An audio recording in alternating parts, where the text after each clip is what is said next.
What's going on, Port fans? Welcome back to another video on the channel, and today we're going to review Port Adelaide versus Carlton, a 6-goal loss on Thursday night, which was a pretty close game up until three-quarter time, until the last quarter happened and a power outage occurred.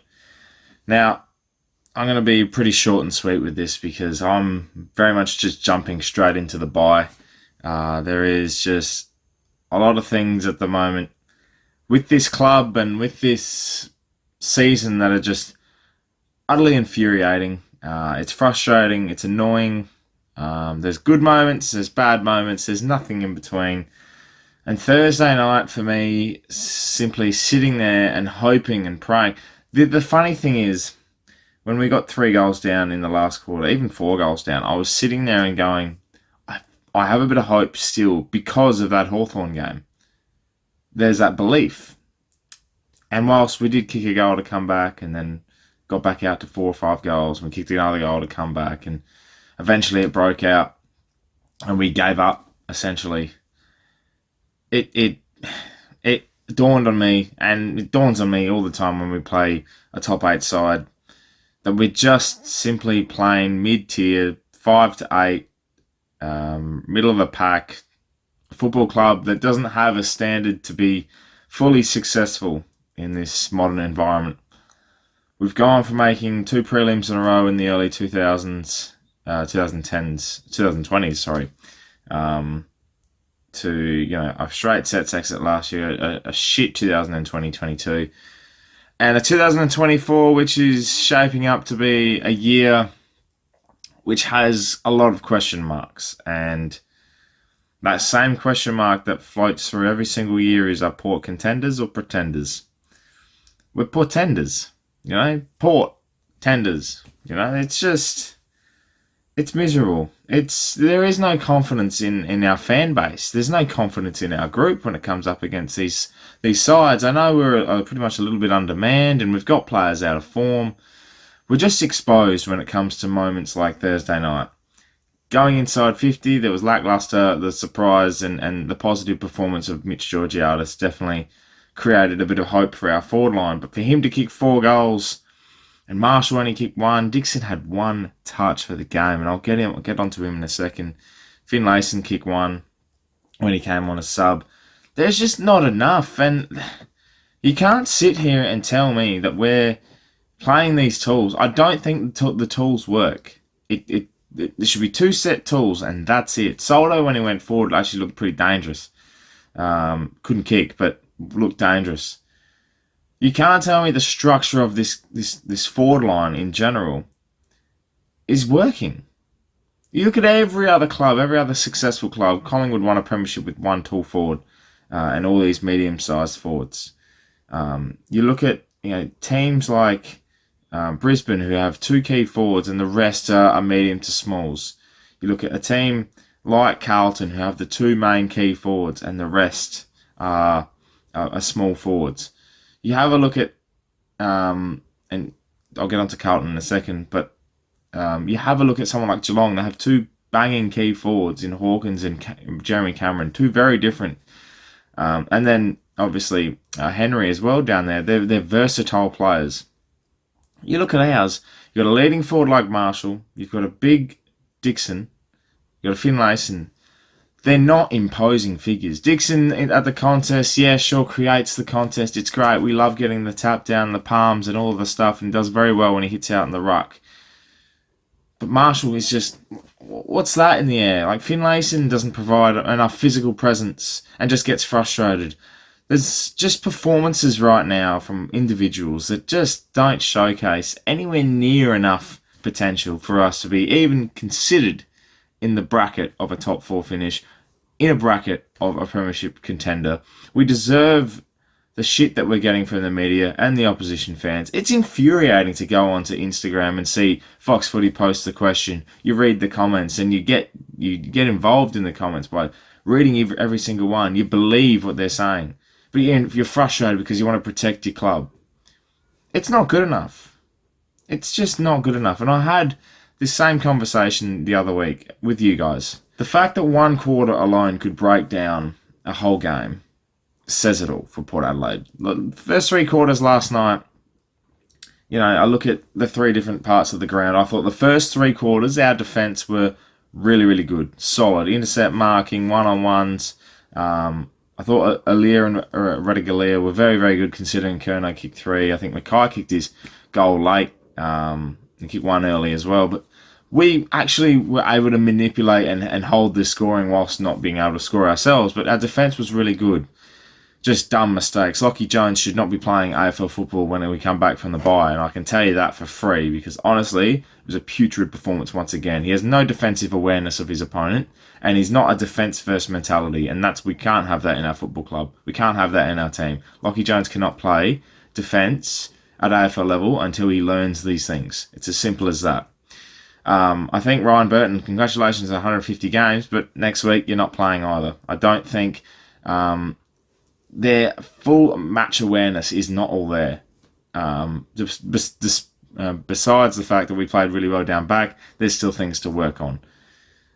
The midfield, we're missing Rosie. Butters got tagged, which meant we had no other key component to physically able himself to attack and make an impact on the contest. Warren Francis was very good, if not our best player. Willem Drew was on Walsh, didn't really do too much. I think he was on Cripps for the first half as well, which worked. But then we swapped, and then Cripps went on the leash, and look what happened in the last quarter. I think Mead was probably arguably our best with Wines as well at stages. But I harp on the fact that we didn't get our midfield mix right. Centre bounces, our stoppages, and anything around the ground, the 3 that were in there, I don't think we ever got the set 3 right, and that's really disappointing. And our rotations were pretty poor, and I think our timing of rotations was really poor too. There was a crucial moment in the last quarter that we were 3 goals down. We just kicked the goal back. We had the momentum of the last 5 minutes with stoppages and time in forward half, and we put Butters forward. What does that tell you? It's poorly timed. It's not match awareness, and that's what we're lacking. That's what I meant by, and I tweeted this out, and some of you might have seen it, but we're not smart enough. We're not able to make these decisions and be in the moment of what the game could be. That's at the time of the game that is so crucial. We don't make the right choices, and that's a mentality thing. That's equally the coaching as it is the players on that front. I look at our forward line. Our forward line was never really like that. I think our transition was really good, and that's where Georgiades got a couple of his goals, and that was very, very nice to have that him on the end of that. But and the rest of our goals, Marshall kicked 1, as I said, Finlayson, and they came in the last quarter late, junk time goals. Our presentation wasn't that great. I thought we didn't go as much. We were having a lot of shots and a lot of kicks going inside 50 that were quite shallow. There wasn't really that deep inside 50 kick, and we're having a lot of our shots wide. The goals we kicked in the last quarter were all 30 out directly in front or a slight angle, besides Finlayson's from the Torrens, which was very nice actually. But I don't see our forward line functioning at all. It hasn't done it this year. I mean, last week we have had individual performances and they have won us games, right? But as a complete whole, we haven't had that game where you look at it and go, right, Marshall kicked 3, Finlayson 3, or Dixon 2, or, the tools kicking goals. It just doesn't work. Something has to change in that forward line, and I'm not sure what it is. We did miss Rioli. I thought his forward craft was missed. That's a 2 extra goal gain right there, I think. Especially with the way the contest was inside our 50. I think we missed Rioli a heap. And Pal Pepper too. That forward line presence just it wasn't quite there. And you can see that we're missing these. The other thing I want to touch on is the ruck contest. I thought De Koning absolutely slaughtered Soldo. Whilst Soldo hit a few punches, he got him back. Going forward, I thought his one-on-one work when it was a ball up after stoppages, I thought he worked a lot better there and was able to really impact the contest and give our mids the first chance to get it. But after that, you look at around the ground, De Koning was everywhere. Kicked the first goal for Carlton. He was everywhere around the ground in terms of one-on-one. The first, each bounce that was made after a goal, and to start the quarter.